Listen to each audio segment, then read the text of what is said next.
Sœurs et frères de Christ, paix, joie, grâce, amour à chacun, chacune de vous, au nom de notre Seigneur Jésus-Christ, en ce vendredi de la première semaine du temps ordinaire.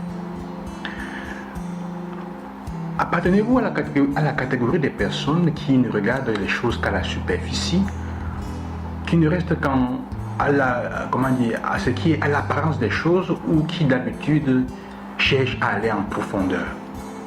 Appartenez-vous à la catégorie des personnes qui s'arrêtent auprès de ce qui n'est pas important et accessoire, parce que c'est lié un peu quand ça met en difficulté leur croyance, ou aux personnes qui sont capables de rechercher la vérité en regardant l'essentiel? C'est un peu l'appel que je pense retrouver dans l'évangile d'aujourd'hui de la guérison de cet homme, de ce paralytique, porté sur son brancard, sur son lit par 4 autres de ses amis, 4 autres personnes. Après la guérison du lépreux, que Jésus touche, lequel il s'approche, et comme disait il y a quelques jours, auquel il manifeste son désir de ne pas le voir avoir un mauvais cœur en le touchant dans les dents. La réputation de Jésus se propage. Et aujourd'hui, qu'est-ce qui se passe? Les gens viennent à lui. À tel point qu'on n'est même pas capable, qu'on entend qu'il est dans la maison, il n'est pas capable. Il n'y a plus de place pour que ceux qui ont vraiment besoin entrent. Le terme, c'est que ceux qui sont en train de créer les problèmes vraiment, pendant qu'il y a des gens qui ont besoin d'être sauvés, ceux qui sont en train de créer les problèmes, ce sont des pharisiens et des gens qui sont là pour des questions théologiques qui parfois n'ont pas de sens. Parfois, nous passons le temps à discuter des choses qui de certains points de vue pourraient avoir importance, mais la manière avec laquelle nous discutons, parce que le fait qu'il soit là avec Jésus, ce n'est pas qu'il recherche la vérité, il cherche à prouver qu'il a tort, ou à chercher la faille dans ce qu'il fait, pendant qu'il y a des gens à côté qui ont vraiment besoin de son aide, qui ont besoin de lui, à tel point que quand on amène quelqu'un à lui pour qu'il soit sauvé, ils sont obligés d'utiliser un subterfuge, de s'inventer et d'utiliser leur imagination et leur créativité. C'est un peu ça la question. Il se trouve en face d'un problème, la foule empêchait d'entrer.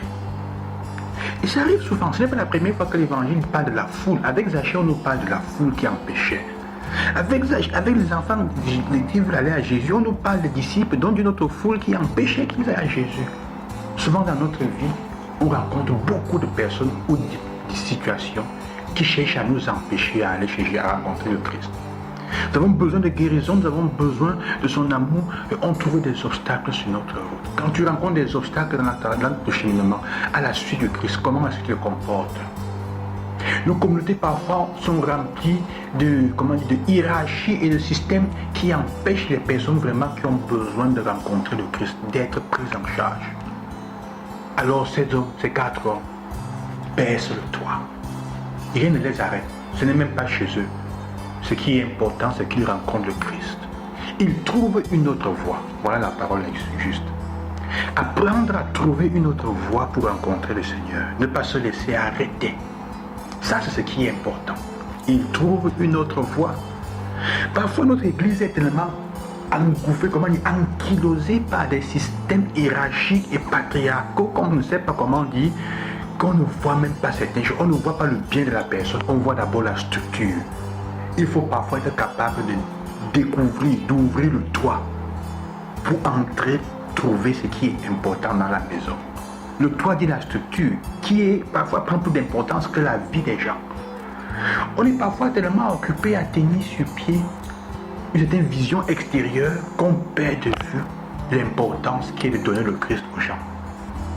Il y a beaucoup d'exemples qu'on pourrait prendre. Là où on s'arrête à la morale et on oublie que le but est d'amener les personnes à Dieu par la miséricorde. Et Jésus, quand il va recevoir cet homme, il va encore scandaliser les gens. Son attitude va être de scandale parce qu'il veut porter la vie et il veut manifester le vrai cœur de Dieu. Parfois, nous ne devons pas avoir peur de scandaliser.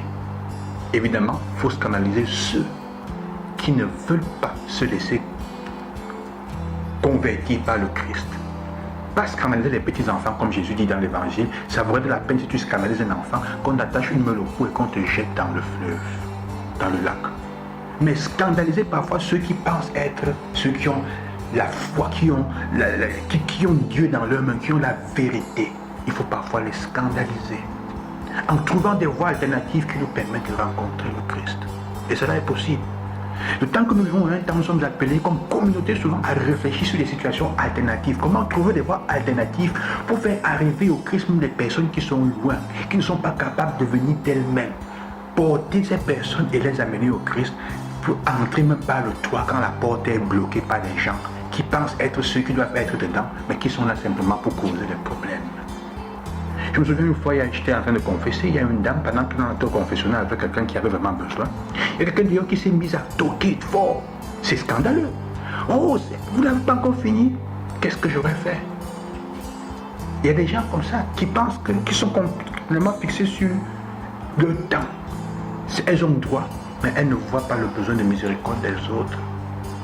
Sœurs et frères, que le Seigneur vous accompagne et qu'il vous aide dans ce cheminement.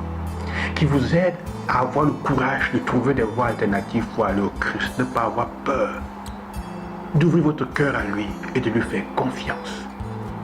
Trouvez même de détourner le toit pour entrer quand on a besoin du Christ. Je vous souhaite d'être parmi ceux qui portent aussi les autres au Christ, avec leur vie, avec leur générosité. À demain, que Dieu vous bénisse.